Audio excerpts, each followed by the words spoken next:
respected chairman, honorable judges, speakers, and my fellow participants. Good morning.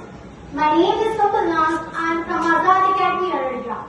Today, I stand here to speak in the power of the motion UNO has failed to maintain international peace. The United Nations was established in 1945 after the destruction of the Second World War with a novel vision to save succeeding generations from the scourge of war.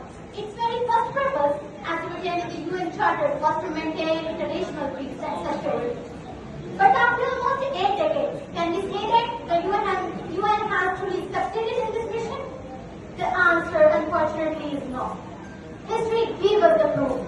Since the creation of the UN, the world has witnessed several devastating wars. The Korean War, the Vietnam War, the Iran-Iraq War, the Gulf War, the Afghanistan conflict, the US invasion of Iraq, and more recently, the wars in Syria, Yemen, Ukraine, and the Israel-Palestine conflict. If the UNO was created to prevent such bloodshed, then why have these wars taken place? This clearly shows its failure. The Security Council, the most powerful organ of the UN, was designed to protect peace. But in reality, it is controlled by just 5 permanent members: United States, Russia, China, France, and the United Kingdom, who hold the veto power. Whenever their national interests are threatened, they simply use vetoes, blocking any real solution. For example, the US often vetoes resolution against Israel. The Russia has vetoed resolution regarding Ukraine. This misuse of power has turned UN into a tool of the powerful instead of a guardian of global peace. Even the US peacekeeping forces, though created with good intentions, have been ineffective in many cases. In Rwanda in 1994, while thousands were missing in a genocide, the UN forces stood by helplessly. In Bosnia, despite the UN presence, the Srebrenica massacre happened. Today, in places like Gaza and Ukraine, the UN is unable to prevent violence and suffering. Furthermore, the UN has been failed to control nuclear proliferation.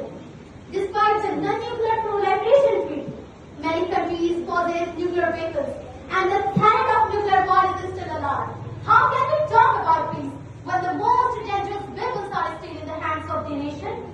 Ladies and gentlemen, I am not denying that the UN has achieved some success in the humanitarian aid, health campaigns, and education. But let us not forget that the main topic is not about the development or social good.